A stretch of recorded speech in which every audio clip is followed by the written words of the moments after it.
Hello दोस्तों, स्वागत है आपका हमारे क्रैश कोर्स फॉर यू में। तो आज हम लोग इलेक्ट्रोस्टैटिक्स फिजिक्स क्लास 12 का चैप्टर नंबर 1, जिसमें आज हम लोग टॉपिक कूलम्ब्स लॉ के ऊपर आज हम लोग बात करेंगे। कूलम्ब्स लॉ क्या होता है और कूलम्ब्स लॉ का क्या फार्मूला है, इसके ऊपर हम लोग बात करेंगे बेसिक कंसेप्ट के साथ। कहाँ पर? हमारे क्रैश कोर्स फॉर यू में। तो दोस्तों, जो हमारे चैनल पर न्यू हैं वो हमारे चैनल को सब्सक्राइब ज़रूर कर लेना और लाइक शेयर करना ना भूलें दोस्तों, क्योंकि अगर यदि हम वीडियो अपडेट बार बार करते रहेंगे तो नोटिफिकेशन सबसे पहले आपके पास पहुंचेगा। तो नोटिफिकेशन पहुंचने के लिए आपको क्या करना पड़ेगा? चैनल को सब्सक्राइब करना पड़ेगा।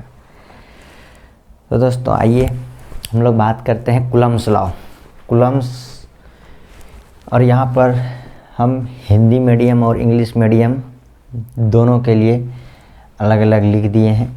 हिंदी मीडियम को फॉलो कर सकते हैं और इंग्लिश मीडियम वाले इंग्लिश को। तो कूलम्ब्स लॉ के ऊपर हम लोग बात करेंगे। हिंदी में होता है इसका नाम कूलम्ब का नियम। तो देखिए, सबसे पहले हम लोग डिफिनेशन पढ़ते हैं। Coulomb's law state that the force of attraction और repulsion between two stationary point charge. देख लीजिए, ये हमारा एक पॉइंट चार्ज है, यहाँ पर हमारा पॉइंट चार्ज है, ये है Q1 और यहाँ है पॉइंट चार्ज, ये है Q2। ये मार्कर से दिख नहीं रहा है, इसको चेंज करना है।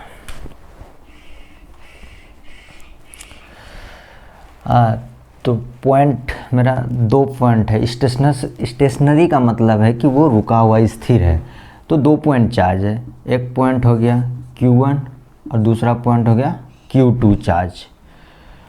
तो ये चार्ज और ये चार्ज 2 चार्ज है, 2 चार्ज के बीच ये दोनों चार्ज जो है स्टेशनरी है, मतलब स्थिर है, रुका हुआ है। और ये दोनों चार्ज के बीच का डिस्टेंस, यहाँ से यहाँ तक का डिस्टेंस क्या है? R है।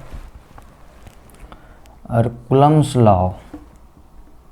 लॉ यही कहता है, Coulomb's law that state that the force of attraction और repulsion between two stationary point charge. ये दो जो स्टेशनरी पॉइंट चार्ज है, इसी दो के बीच में ये फोर्स जो है अट्रैक्शन और रिपल्शन होगा, यही 2 चार्ज के वजह से। और पहला स्टेटमेंट क्या कहता है कि फोर्स जो है, फोर्स एक directly proportional to the product of magnitude of the two charge and inversely proportional to the square of the distance between them. इस पॉइंट को अगर आप नहीं समझ पाए तो इसको हम अभी लिख के समझाएंगे। तो ये लाइन यह कह रहा है कि फोर्स जो है, फोर्स ये एक डायरेक्टली प्रोपोर्शनल है, किसका? 2 चार्ज के बीच का, Q1 और Q2, Q1 और Q2। पहला स्टेटमेंट यह कह रहा है। और दूसरा स्टेटमेंट यह कहता है कि फोर्स जो है इन्वर्सली प्रोपोर्शनल है, किसका? डिस्टेंस का। तो यहाँ पर 2 चार्ज Q1 Q2 है और डिस्टेंस ये है R जो है ये डिस्टेंस है, तो यही R का स्क्वायर। तो यही कह रहा था 2 स्टेटमेंट। अब हम लोग जो है यहाँ देखिए, यहाँ हम लोग बात किए हैं हिंदी मीडियम में कि फोर्स एक डायरेक्टली प्रोपोर्शनल है। ये है क्या? इलेक्ट्रोस्टैटिक्स। ये मतलब कूलम्ब्स लॉ का जो फार्मूला होता है, फोर्स एक डायरेक्टली प्रोपोर्शनल है, किसका? Q1 चार्ज और Q2 चार्ज अपॉन उसके डिस्टेंस का। तो हम ये डायरेक्टली प्रोपोर्शनल को जो है हटा देंगे डायरेक्टली प्रोपोर्शनल का साइन जब हटा देंगे तो फोर्स इज इक्वल टू हो जाएगा K Q1 इंटू Q2 बटे आर स्क्वायर। ये हमारा क्या है, ये हमारा कूलम्ब्स लॉ का फॉर्मूला है। और जब अगर यदि यहाँ जो K है, इस K को अगर हम यहाँ से हटा देंगे तो इस K के जगह पे आप ये भी लिख सकते हैं 1/4πε0। इसको यहाँ K के जगह पे आप पुट कर सकते हैं। K is equal to 1/4πε0 Q1 Q2 बटे आर स्क्वायर। तो आप ये भी फार्मूला यूज कर सकते हैं, ये भी फार्मूला है।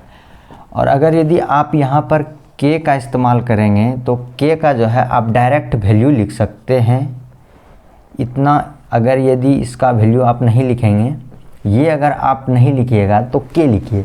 तो K अगर लिखेगा तो देखिए यहाँ पर बात करते हैं, अगर K लिखिएगा या फिर 1/4πε0 लिखिएगा या फिर 9 × 10⁹ newton metre square coulomb inverse square. अगर यदि ये लिखिएगा तो एक ही बात है। तो हिंदी मीडियम वाले हिंदी को फॉलो करें।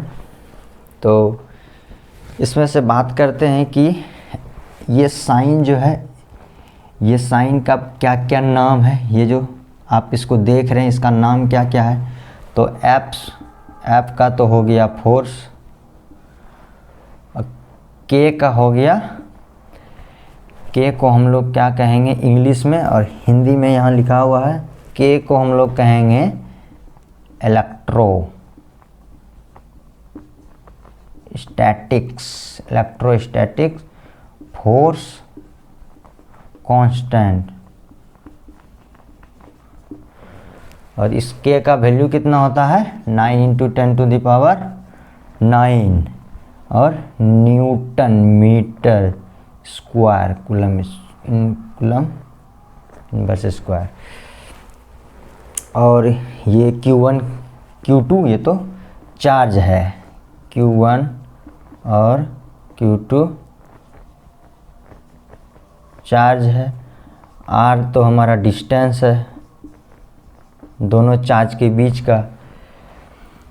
और अगर यदि इस फार्मूले की बात किया जाए तो ये है, इसका नाम ऐसे तो जनरली हम लोग ε0 यूज करते हैं, लेकिन इसका नाम है